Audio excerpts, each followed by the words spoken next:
ഖുർആൻ ആസ്വാദനം രണ്ടാം അധ്യായം സൂറത്തുൽ ബഖറ 44-ാമത്തെ ആയത്ത്. أتأمرون الناس بالبر وتنسون أنفسكم وأنتم تتلون الكتاب أفلا تعقلون. ജനങ്ങളോട് പുണ്യം കൽപ്പിക്കുകയും സ്വന്തത്തെ നിങ്ങൾ മറന്നുകളയുകയുമാണോ? വേദഗ്രന്ഥം പാരായണം ചെയ്യുന്നവരുമാണോ നിങ്ങൾ എന്തേ ചിന്തിക്കുന്നില്ല? أتأمرون الناس بالبر وتنسون أنفسكم. أتأمرون الناس നൂനിന് ഷദ്ദുണ്ട്, ഗുന്ന ചെയ്ത് മണിച്ചുകൊണ്ട് ഓതുക.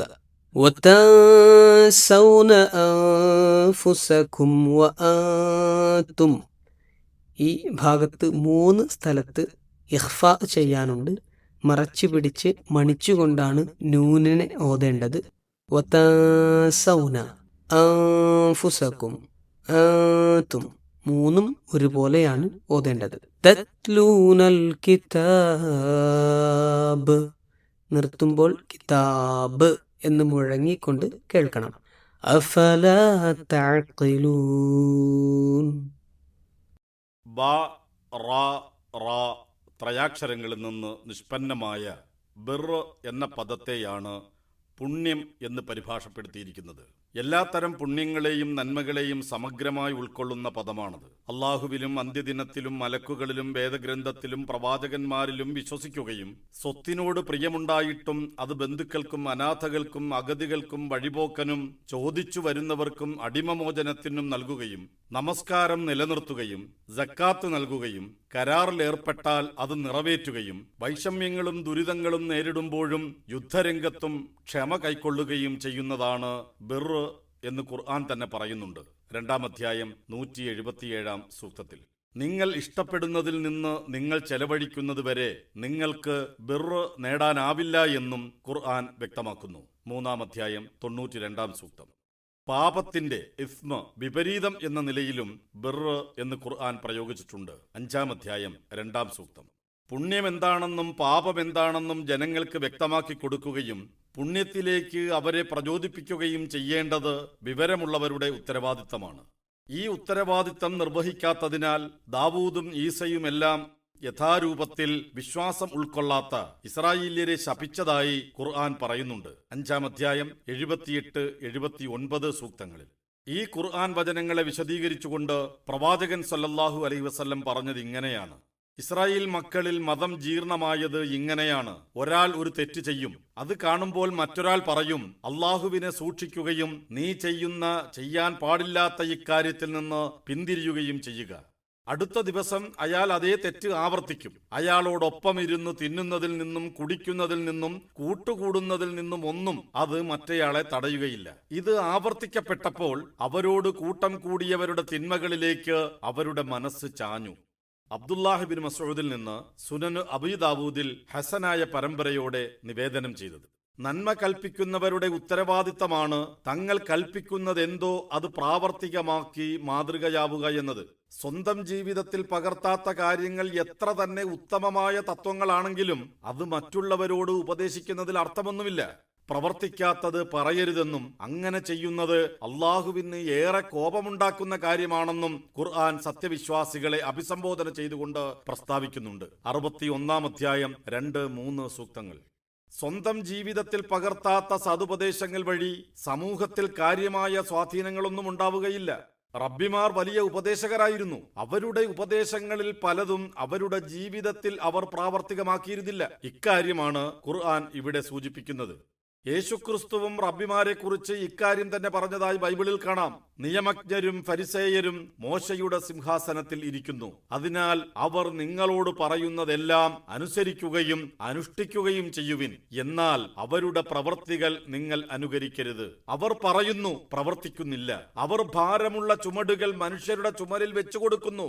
സഹായിക്കാൻ ചെറുവിരൽ അനക്കാൻ പോലും തയ്യാറാകുന്നുമില്ല. മറ്റുള്ളവർ കാണുന്നതിന് വേണ്ടിയാണ് അവർ തങ്ങളുടെ പ്രവൃത്തികളെല്ലാം കാര്യങ്ങളെല്ലാം ചെയ്യുന്നത് അവർ തങ്ങളുടെ നെറ്റിപ്പട്ടകൾക്ക് വീതിയും വസ്ത്രത്തിന്റെ തൊങ്ങലുകൾക്ക് നീളവും കൂട്ടുന്നു. വിരുന്നുകളിൽ പ്രമുഖ സ്ഥാനവും സിനഗോഗുകളിൽ പ്രധാന പീഠവും നഗരവീഥികളിൽ അഭിവാദനവും ഇഷ്ടപ്പെടുന്നു. റബ്ബി എന്ന് സംബോധന ചെയ്യപ്പെടാനും ആഗ്രഹിക്കുന്നു. മത്തായി സുവിശേഷം 23-ാം അധ്യായത്തിൽ 2 മുതൽ 7 വരെയുള്ള വചനങ്ങൾ. പ്രാവർത്തികമാക്കാത്തത് പറയരുത് എന്ന ഉപദേശത്തിൽ നിന്ന് എല്ലാ നന്മകളും ഉൾക്കൊള്ളുന്നവർ മാത്രമേ മറ്റുള്ളവരോട് നന്മ ഉപദേശിക്കുവാൻ പാടുള്ളൂവെന്ന് ധരിച്ചുകൂടാത്തതാണ്. 100% നന്മ നിറഞ്ഞവരായി ജീവിക്കുന്നവർക്കേ നന്മകൾ ഉപദേശിക്കുവാനുള്ള അവകാശമുള്ളൂവെന്ന് കരുതിയാൽ പ്രവാചകന്മാരൊഴിച്ച് മറ്റാരും അക്കാര്യത്തിന് അർഹരല്ല എന്ന അവസ്ഥയാണുണ്ടാവുക. നന്മകൾ നിറഞ്ഞ ജീവിതം നയിക്കാൻ പരിശ്രമിക്കുന്നതോടൊപ്പം തന്നെ നന്മകളിലേക്ക് മറ്റുള്ളവരെ ക്ഷണിക്കുക എന്നതായിരിക്കണം വിശ്വാസികളുടെ നിലപാട്. നന്മ പറയാൻ മാത്രമുള്ളയാളാണ് താൻ, അനുസരിച്ച് ജീവിക്കേണ്ടത് പ്രബോധിതരാണ് എന്ന റബ്ബിമാരുടെ സമീപനത്തെയാണ് ഖുർആൻ വിമർശിക്കുന്നത്. താൻ പരിപൂർണനല്ലാത്തതിനാൽ മറ്റുള്ളവരെ ഉപദേശിക്കാൻ അർഹനല്ല എന്ന ചിന്ത പ്രബോധന പ്രവർത്തനങ്ങളിൽ നിന്ന് പിന്തിരിപ്പിക്കുവാൻ വേണ്ടി പിശാച് വിശ്വാസി മനസ്സുകളിൽ ഇട്ടുകൊടുക്കുന്നതാണെന്നും അതിനെതിരെ ജാഗരൂകരാകണമെന്നും പണ്ഡിതന്മാർ ഉപദേശിച്ചിട്ടുണ്ട്. താബിഈ പണ്ഡിതനായ ഇമാം ഹസനുൽ ബസരി റഹ്മഹുല്ലാഹിൽ നിന്നും ഉദ്ധരിക്കുന്ന ഒരു സംഭവം നോക്കുക. അദ്ദേഹം ഒരിക്കൽ മുത്തരിഫ് ഇബ്നു അബ്ദുല്ലായോട് പറഞ്ഞു, താങ്കൾ കൂട്ടുകാർക്ക് സാരോപദേശം നൽകിയാലും. മുത്തരിഫ് പ്രതിവചിച്ചത് ഇങ്ങനെയാണ്: പ്രാവർത്തികമാക്കാത്ത കാര്യങ്ങൾ പറയുന്നവരുടെ കൂട്ടത്തിൽ ഞാൻ ഉൾപ്പെടുമോ എന്ന് ഭയപ്പെടുന്നു. ഹസനുൽ ബസരി പറഞ്ഞു, അള്ളാഹു താങ്കളോട് കരുണ കാണിക്കട്ടെ. പറയുന്നതെല്ലാം പ്രാവർത്തികമാക്കിയവരായി നമ്മിൽ ആരാണുള്ളത്?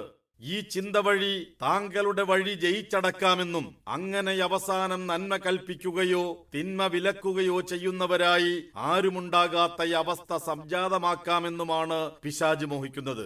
തഫ്സീർ ഖുർത്തുബിയിൽ 1/368. തങ്ങൾ നൽകുന്ന ഉപദേശങ്ങൾ സ്വന്തം ജീവിതത്തിൽ പ്രയോഗവൽക്കരിക്കേണ്ടതില്ലെന്ന് കരുതുന്നവർക്ക് മതം ചൂഷണോപാധിയും സ്വാർത്ഥമായ താൽപര്യങ്ങൾ സംരക്ഷിക്കുന്നതിനുള്ള മാർഗവുമായിരിക്കും. അപ്രായോഗികമായ മതനിയമങ്ങൾ പ്രസംഗിക്കുവാൻ അവർക്ക് യാതൊരു മടിയുമുണ്ടാവില്ല. തങ്ങളേതായാലും ആ നിയമങ്ങൾ പിന്തുടരാൻ പോകുന്നില്ലെന്ന് അവർക്കുറപ്പാണ്. അത്തരം നിയമങ്ങൾ വഴി അനുയായികളെ പ്രയാസപ്പെടുത്തി തങ്ങളുടെ അധികാരം നിലനിർത്തുന്നതിലായിരിക്കും അവരുടെ ശ്രദ്ധ. മതം അപ്രായോഗികമായി അനുയായികൾക്ക് അനുഭവപ്പെടുന്നതിൽ അവർക്ക് പ്രയാസമൊന്നും ഉണ്ടാവുകയില്ല. മതനിയമങ്ങളിൽ ഇല്ലാത്ത കാർക്കശ്യം സൃഷ്ടിക്കുകയാണ് അവർ ചെയ്യുക. തങ്ങൾ സൃഷ്ടിക്കുന്ന നിയമങ്ങളുടെ ചുമടുകൾ താങ്ങുക സ്വന്തത്തിന്റെ ബാധ്യതയല്ലെന്നാണ് അവർ കരുതുന്നത്. നിയമങ്ങൾ താങ്ങാൻ കഴിയാത്ത അനുയായികളുടെ നെടുവീർപ്പുകളെ അവരെ ചൂഷണം ചെയ്യാനുള്ള ഉപാധികളാക്കി തീർക്കുകയാണ് പുരോഹിതന്മാരും പണ്ഡിതന്മാരും ചെയ്യുക. അവർ ഭാരമുള്ള ചുമടുകൾ മനുഷ്യരുടെ ചുമലിൽ വെച്ചു കൊടുക്കുന്നു. സഹായിക്കാൻ ചെറുവിരൽ അനക്കാൻ പോലും തയ്യാറാകുന്നുമില്ല എന്ന് ക്രിസ്തു പറഞ്ഞത് മത്തായി സുവിശേഷം 23-ാം അധ്യായത്തിലെ 4-ാം വാചകം ഇത്തരക്കാരെ കുറിച്ചായിരിക്കണം. തൗറാത്തിലും ഇഞ്ചീലിലും സന്തോഷവാർത്ത അറിയിച്ച അന്തിമ പ്രവാചകന്റെ നിയോഗത്തെക്കുറിച്ച് പറയുമ്പോൾ അവരുടെ ഭാരങ്ങളും അവരുടെ മേലുണ്ടായിരുന്ന വിലങ്ങുകളും അദ്ദേഹം ഇറക്കി വെക്കുകയും ചെയ്യുന്നുവെന്ന് ഖുർആൻ 7-ാം അധ്യായം 157-ാം സൂക്തത്തിലൂടെ പ്രസ്താവിച്ചത് ശ്രദ്ധേയമാണ്. തങ്ങൾക്ക് പ്രയോഗത്തിൽ വരുത്താനാവാത്ത നിയമങ്ങൾ മതത്തിന്റെ പേരിൽ മനുഷ്യരുടെ തലയിൽ കെട്ടിവെക്കുക വഴി പൗരോഹിത്യമുണ്ടാക്കിയ ഭാരങ്ങളും വിലങ്ങുകളും ദൈവിക വെളിപാടുകളുടെ വെളിച്ചത്തിൽ ഇറക്കി വെക്കുകയാണല്ലോ മുഹമ്മദ് നബി സല്ലല്ലാഹു അലൈഹി വസല്ലം ചെയ്തത്. വേദഗ്രന്ഥം പാരായണം ചെയ്യുന്നവരുമാണ് നിങ്ങൾ എന്ന അംഗീകാരത്തിന് ശേഷം ഉടനെ തന്നെയുള്ള നിങ്ങൾ എന്തേ ചിന്തിക്കുന്നില്ല എന്ന ചോദ്യം ശ്രദ്ധേയമാണ്. 42-ാമത്തെ വചനത്തിലെ നിങ്ങൾ അറിവുള്ളവരുമാണല്ലോ എന്ന പ്രസ്താവനയുടെ വിശദീകരണമാണ് നിങ്ങൾ വേദഗ്രന്ഥം പാരായണം ചെയ്യുന്നവരുമാണ് എന്ന അംഗീകാരം. ഇസ്രയേല്യരുടെ പക്കൽ വേദഗ്രന്ഥങ്ങളുടെ ഒരു ഭാഗമുണ്ട്. അവരത് പാരായണം ചെയ്തുകൊണ്ടിരിക്കുകയും ചെയ്യുന്നുണ്ട്. അതിൽ നിന്ന് അവർ പഠിക്കുന്ന പാഠങ്ങൾക്ക് നേർവിപരീതമാണ് അവരുടെ പ്രവർത്തനങ്ങൾ. നിരന്തരമായി വേദഗ്രന്ഥം വായിക്കുന്നവരായതിനാൽ യഹൂദ പുരോഹിതന്മാർ അറിവുള്ളവരാണെന്ന് പറയാം. എന്താണ് ശരിയെന്നും എന്താണ് തെറ്റെന്നും എന്താണ് പുണ്യമെന്നും എന്താണ് പാപമെന്നും അവർക്ക് കൃത്യമായി അറിയാം. പക്ഷേ അവർ സത്യം മറച്ചുവെക്കുന്നു, ശരിയും തെറ്റും കൂട്ടിക്കുഴയ്ക്കുന്നു, മതനിയമങ്ങൾ പ്രസംഗിക്കുന്നു, സ്വജീവിതം മതമനുസരിച്ച് നയിക്കുന്നില്ല. മതത്തിന്റെ പേരിൽ അവരുണ്ടാക്കിയ പ്രയാസകരമായ നിയമങ്ങൾ സാധാരണക്കാരെ മതത്തിൽ നിന്ന് അകറ്റുന്നു. അതുവഴി റബ്ബിമാർ മതം ദുഷ്കരമാക്കി തീർക്കുന്നു. തങ്ങളുടെ ദുഷ്ചെയ്തികൾ കൊണ്ടുണ്ടാവുന്ന അപകടങ്ങളെക്കുറിച്ച് അവർ ബോധവാന്മാരല്ല. അവർക്ക് വിവരമുണ്ട്, പക്ഷേ അവർ ചിന്തിക്കുന്നില്ല. വേദജ്ഞാനം കൊണ്ട് തുളുമ്പുന്നതാണ് അവരുടെ തലച്ചോറ്, പക്ഷേ മതത്തിന്റെ സൗരഭ്യം അവരുടെ വർത്തനങ്ങളിലില്ല. മസ്തിഷ്കത്തിൽ മതമുണ്ട്, പക്ഷേ ഹൃദയത്തിൽ നിന്ന് മതം പുറത്തു വരുന്നില്ല. ഹൃദയത്തിൽ മതമുണ്ടായിരുന്നുവെങ്കിൽ തങ്ങൾ ചെയ്യുന്നതിന്റെ വരും വരായികളെ കുറിച്ച് അവർ ചിന്തിക്കുമായിരുന്നു. മതത്തെ അപ്രായോഗികമാക്കുന്നതിന്റെ അപകടങ്ങൾ അവർക്ക് മനസ്സിലാകുമായിരുന്നു. അറിവ് മാത്രം പോരാ, പണ്ഡിതന്മാർക്ക് ചിന്താശേഷി കൂടി വേണമെന്നും അതില്ലാത്തവർ മതത്തെ കളങ്കപ്പെടുത്തുകയാണ് ചെയ്യുകയെന്നുമുള്ള പാഠം ഈ വചനങ്ങളിലുണ്ട്. നിങ്ങൾ എന്തേ ചിന്തിക്കുന്നില്ല എന്ന ചോദ്യം ഇസ്രായേലിലെ വിജ്ഞാനികളോടുള്ളതാണ്. തങ്ങൾക്ക് തന്നെ ജീവിതത്തിൽ കൊണ്ടു നടക്കാനാകാത്ത മതനിയമങ്ങൾ നിർമ്മിക്കുകയും ഉപദേശിക്കുകയും ചെയ്തിരുന്ന റബ്ബിമാരോടുള്ള ചോദ്യം. പ്രാവർത്തികമാക്കാൻ കഴിയാത്ത രൂപത്തിൽ മതനിയമങ്ങളെ വ്യാഖ്യാനിക്കുകയും മതജീവിതം ദുസ്സഹമാണെന്ന ധാരണയുണ്ടാക്കുകയും അതുവഴി സാധാരണക്കാർക്ക് അപ്രാപ്യമാണ് മതമെന്ന വിചാരം സൃഷ്ടിക്കുകയും ചെയ്യുന്ന എക്കാലത്തുമുള്ള വിജ്ഞാനികളോടും ഇതേ ചോദ്യം പ്രസക്തമാണ്.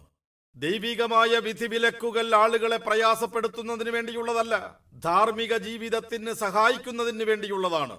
വ്രതാനുഷ്ഠാനത്തിലെ ഇളവുകളെ കുറിച്ച് പറഞ്ഞുകൊണ്ടുള്ള നിങ്ങൾക്ക് ആശ്വാസമുണ്ടാകാനാണ് അള്ളാഹു ഉദ്ദേശിക്കുന്നത്. നിങ്ങൾക്ക് ഞെരുക്കമുണ്ടാക്കാൻ അവൻ ഉദ്ദേശിക്കുന്നില്ല. 2-ാം അധ്യായം 185-ാം സൂക്തം എന്ന ഖുർആനിന്റെ പ്രസ്താവന മതത്തിന്റെ പ്രായോഗികതയെയും വിശാലതയെയുമാണ് വെളിപ്പെടുത്തുന്നത്.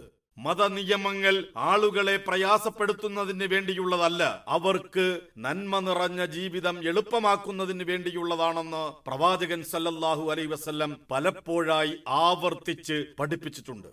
പ്രബോധകരോടായി പ്രവാചകൻ സല്ലല്ലാഹു അലൈഹി വസല്ലം നൽകിയ പ്രധാനപ്പെട്ട നിർദ്ദേശങ്ങൾ ഈ രംഗത്തെ ഇസ്ലാമിന്റെ നിലപാട് വ്യക്തമാക്കുന്നുണ്ട്.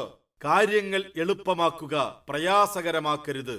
സന്തോഷവാർത്ത അറിയിക്കുക, ഭയപ്പെടുത്തി ദൂരെയാക്കരുത്. മനുഷ്യരെ ശാന്തരാക്കുക, ഭീതിപ്പെടുത്തി അകറ്റാതിരിക്കുക. രണ്ടും അനസ് ഇബ്നു മാലിക്കിൽ നിന്ന് ബുഖാരിയും മുസ്ലിമും നിവേദനം ചെയ്തതാണ്.